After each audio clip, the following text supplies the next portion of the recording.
Vamos então recordar o Teorema de Pitágoras. Temos aqui o triângulo retângulo, a hipotenusa representada por A. Lembrem-se que a hipotenusa é o maior lado no triângulo retângulo e os catetos representados por B e C.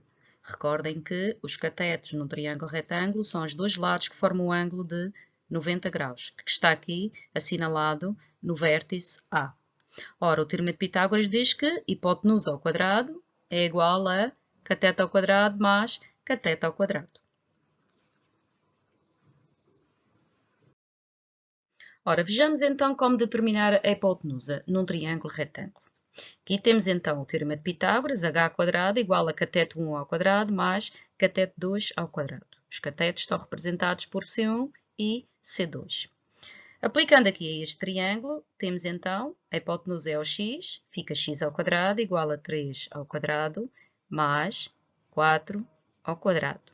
Ou seja, x² igual a 9 mais 16. x² igual a 25. Ora, nós queremos determinar o x e temos aqui o x². Ora, a operação inversa do quadrado é a raiz quadrada. Agora pensemos, quantos números ao quadrado é que dão 25? Ou quais são os números que ao quadrado dão 25? São precisamente mais ou menos a raiz quadrada de 25. Ou seja, fica x igual a mais ou menos 5. No entanto, o x é um comprimento, porque é a hipotenusa. Então, temos que dizer que o x tem que ser um número positivo, porque os comprimentos não se podem representar por números negativos. Ou seja, a resposta aqui à minha questão de quanto é que era a hipotenusa naquele triângulo retângulo é o 5. Porque a outra solução desta equação, menos 5, não serve como resposta ao problema. Vejamos agora como calcular um cateto utilizando o Teorema de Pitágoras. Reparem aqui o exemplo 1, temos o cateto 1 cm, o outro cateto é x e a hipotenusa é 5. Substituindo então no Teorema de Pitágoras, vai ficar a hipotenusa ao quadrado, ou seja, 5 ao quadrado, igual a 1 ao quadrado mais x ao quadrado. Vai ficar então 25 igual a 1 mais x². Ora, temos de mudar o 1 para o primeiro membro, muda de membro, muda de sinal. Fica 25 menos 1 igual a x². Ora, obtemos então 24 igual a x². Como já sabem, aplicamos aqui a raiz quadrada, duas raízes, uma positiva e outra negativa, para o x. No entanto, como o x é um comprimento, temos que selecionar apenas a resposta positiva. E obtemos então que o x é raiz quadrada de 24. Ora, neste caso, obtivemos para o x um valor que não é inteiro, porque 24 não é quadrado perfeito e, portanto, deixamos assim, a menos que no enunciado tivesse alguma indicação para indicar valor aproximado. Caso contrário, neste tipo de problema, deixamos a resposta a raiz quadrada, ou seja, o valor exato. Nós dizemos que isto aqui é o valor exato do cateto. No exemplo 2, temos então que determinar também um cateto. Reparem que o x aqui é um dos catetos deste triângulo retângulo, porque é um dos lados que forma o ângulo de 90 graus. Então vai ficar a hipotenusa, neste caso a hipotenusa raiz 13, fica a raiz 13 ao quadrado, igual a x² mais 3 ao quadrado. Agora, como calcular aqui esta raiz 13 ao quadrado? Lembrem-se que a raiz quadrada e o quadrado são operações inversas uma da outra. Portanto, o que uma faz, a outra desfaz e, portanto, elas anulam-se. Fica só 13. Igual a x² mais 9. Passando o 9 para o primeiro membro, fica 13 menos 9 igual a x², ou seja, 4 igual a x ao quadrado. Ora, 4 igual a x² é a mesma coisa que x² igual a 4, e portanto eu posso pôr x igual a mais ou menos raiz quadrada de 4, ou seja, x igual a mais ou menos 2. Como já sabemos, o x tem que ser um valor positivo porque é um comprimento, e portanto a resposta aqui é x igual a 2. Temos duas soluções para a equação, mas apenas dessas duas, apenas escolhemos a positiva como resposta ao nosso problema. Recíproco do Teorema de Pitágoras. Um triângulo em que as medidas dos lados são A, B e C, tais que A² mais B² igual a C², é retângulo no vértice oposto ao lado de medida C.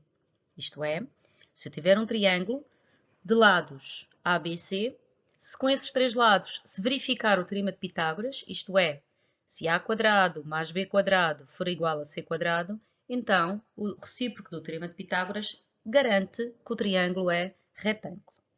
Vejamos um exemplo. Temos aqui um triângulo que nós ainda não sabemos se é retângulo ou não. Então, nós vamos tentar verificar com estas três medidas se aplica ou não o Teorema de Pitágoras. Reparem que este 10 cm é o lado maior, então terá de ser a hipotenusa. Se for retângulo, este será a hipotenusa. Então, vai ficar 10² igual a 6² mais 8². Ou seja, eu vou tentar verificar se esta igualdade é verdadeira ou não. Ora, 10² é 100. E deste lado temos 36 mais 64. Ora, então reparem, vai dar 100 igual a 100. Ou seja, é verdade que este triângulo é retângulo. O triângulo ABC é retângulo, pois verifica o Teorema de Pitágoras. Com aqueles três lados, verifica-se o Teorema de Pitágoras. Logo, o triângulo é retângulo. Exemplo 2. Será possível obter um triângulo retângulo com as medidas 17 cm, 15 cm e 8 cm? Para responder esta questão, nós vamos tentar ver se com estes três lados verifica-se ou não o Teorema de Pitágoras. Ora, o lado maior tem de ser a hipotenusa, ou seja, neste caso vai ser 17 cm. E os catetos serão os outros dois. O cateto 1 pode ser 15 e o cateto 2 pode ser os 8 cm. Então, verificando o Teorema de Pitágoras, temos que ver se 17² é igual a 15² mais 8². Vamos tentar ver se isto dá uma igualdade. Ora, 17², 17 vezes 17 dá 289. 15² dá 225.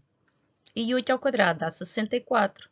Ora, então ficamos com 289 igual a 289, ou seja, isto é verdade. Isto é uma igualdade verdadeira. Portanto, então nós dizemos que o triângulo é retângulo. Aquele triângulo construído com aqueles três lados será um triângulo retângulo. Ternos pitagóricos. Diz-se que três números inteiros, A, B e C, formam um terno pitagórico se C é o maior deles e A² mais B² igual a C². Ora, esta definição diz-nos que quando três números inteiros verificam o Teorema de Pitágoras, chamamos um terno pitagórico. Vejamos um exemplo. Temos aqui o 12, 35 e 37. Será que estes três números formam um terno pitagórico? Têm que verificar o Teorema de Pitágoras, ou seja, o maior deles ao quadrado, 37 ao quadrado, tem que ser igual à soma do quadrado dos outros dois, 12 ao quadrado mais 35 ao quadrado. Estes cálculos aqui são feitos de calculadora, nós não podemos saber de cor quanto é que é 37 ao quadrado. Portanto, vamos à calculadora e obtemos 1369.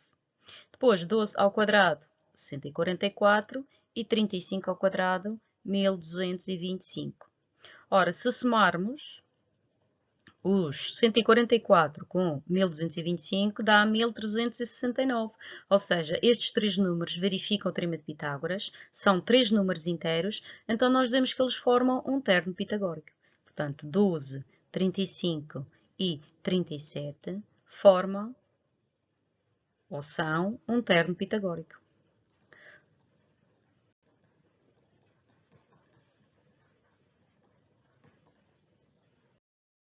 Classificação de triângulos. Se a hipotenusa ao quadrado for igual à soma do quadrado dos catetos, o triângulo é retângulo. Se a hipotenusa ao quadrado for menor que a soma do quadrado dos catetos, o triângulo é acutângulo, isto é, tem três ângulos agudos. Se a hipotenusa ao quadrado for maior que a soma do quadrado dos catetos, o triângulo é obtusângulo, isto é, tem um ângulo obtuso, ou seja, tem um ângulo cuja amplitude é maior que 90 graus. Vejamos então estes três exemplos cá em baixo. Temos então 10, 26 e 24 centímetros. Vamos classificar este triângulo relativamente aos ângulos. Ora, o lado maior é o 26, então vamos fazer 26 ao quadrado e no outro lado 24 ao quadrado mais 10 ao quadrado. Reparem que não colocamos ainda sinal aqui entre estas duas expressões, porque não sabemos se é maior, se é menor ou se é igual. Ora, fazemos na calculadora 26 ao quadrado e obtemos 676. Da mesma forma, o 24 ao quadrado dá 576 mais 100. Ora, agora já podemos verificar que são iguais. Portanto, a hipotenusa ao quadrado é igual à soma do quadrado dos catetos. Ou seja, estamos perante um triângulo retângulo.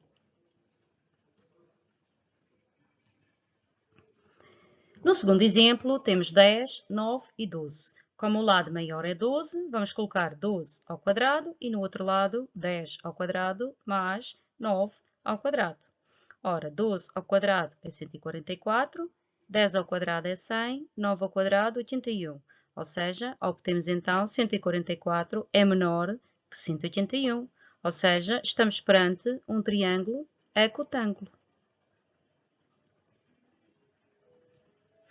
No terceiro exemplo, as medidas são 11, 8 e 15.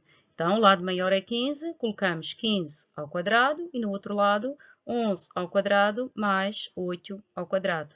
Ora, 15 ao quadrado é 225, 11 ao quadrado 121 mais 64. Obtemos assim então 225 e 185. Ora, claro que 225 é maior que 185, ou seja, este triângulo é um triângulo obtusângulo. E assim classificamos os triângulos relativamente aos ângulos. Vamos então ver como calculamos a diagonal espacial do cubo. No primeiro processo, vamos utilizar duas vezes o teorema de Pitágoras. Ora, o primeiro passo, ou a primeira etapa, será calcular a diagonal de uma face do cubo. Vou chamar x.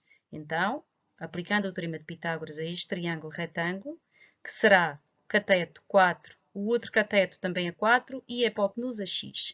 Ora, se eu aplicar o teorema de Pitágoras, vem x ao quadrado, é 4 ao quadrado mais 4 ao quadrado, ou seja, x quadrado igual a 16 mais 16, x quadrado igual a 32. Já sabemos que aplicamos mais ou menos raiz quadrada de 32. Como x é um comprimento, tem que ser um número positivo. Então, aquela diagonal é raiz quadrada de 32. E não vamos aproximar a raiz quadrada de 32. Vamos trabalhar com o valor exato. A segunda etapa vai ser o segundo teorema de Pitágoras. Vai ser aplicado ao triângulo retângulo que tem os catetos 4, depois raiz quadrada de 32 no outro cateto e a hipotenusa será a diagonal espacial, que é este que aqui está, é este triângulo retângulo aqui assinalado. Reparem, aplicando aqui o teorema de Pitágoras, vem d ao quadrado igual a 4 ao quadrado mais raiz de 32 ao quadrado, ou seja, d ao quadrado igual a 16 mais 32, porque raiz quadrada de 32 ao quadrado, já sabemos que o quadrado anula a raiz e fica só 32. Ou seja, fica então d ao quadrado igual a 48, ou seja, d igual mais ou menos raiz quadrada de 48, mas o d também é um comprimento e, portanto, tem que ser um número positivo. Ou seja, a diagonal espacial do cubo é a raiz quadrada de 48 e obtenho assim, com dois teoremas de Pitágoras, a raiz quadrada de 48 para o valor exato da diagonal espacial. O processo 2, para calcular a diagonal espacial, é com recurso à utilização da fórmula d ao quadrado igual a a quadrado mais a quadrado mais a quadrado. Este processo, à partida, pode parecer mais fácil, no entanto, se não nos lembrarmos da fórmula, não o conseguimos fazer. Daí que seja importante conhecer o processo 1. Ora, aqui é muito simples, portanto vai ficar d ao quadrado igual a, as arestas é 4, portanto fica 4 ao quadrado mais 4 ao quadrado mais 4 ao quadrado, ou seja, d ao quadrado igual a 16 mais 16 mais 16, fica d ao quadrado igual a 48, que nós já sabemos que é d igual mais ou menos raiz quadrada de 48. D tem que ser positivo porque é um comprimento e, portanto, obtemos a diagonal raiz quadrada de 48. Diagonal espacial do cubo será raiz quadrada de 48. Diagonal espacial do paralelepípedo. O cálculo da diagonal espacial de um paralelepípedo é semelhante ao cálculo da diagonal espacial do cubo. Podemos fazê-lo usando dois teoremas de Pitágoras, como fizemos no caso anterior, ou podemos fazer utilizando a fórmula d ao quadrado igual a quadrado mais b quadrado mais c quadrado, sendo que d é a diagonal espacial e a, b e c são as dimensões do paralelepípedo. Vamos então ver um exemplo. Neste caso, se utilizarmos a fórmula, obtemos então d ao quadrado igual a 6 ao quadrado mais 5 ao quadrado mais 3 ao quadrado. Ora, fica então d ao quadrado igual a 36 mais 25 mais 9, que dá d ao quadrado igual a 70. Portanto, fica d igual a mais ou menos raiz quadrada de 70, mas como d é um comprimento, tem que ser um número positivo. Então, obtemos assim que a raiz de 70 é o valor exato da diagonal espacial do paralelepípedo.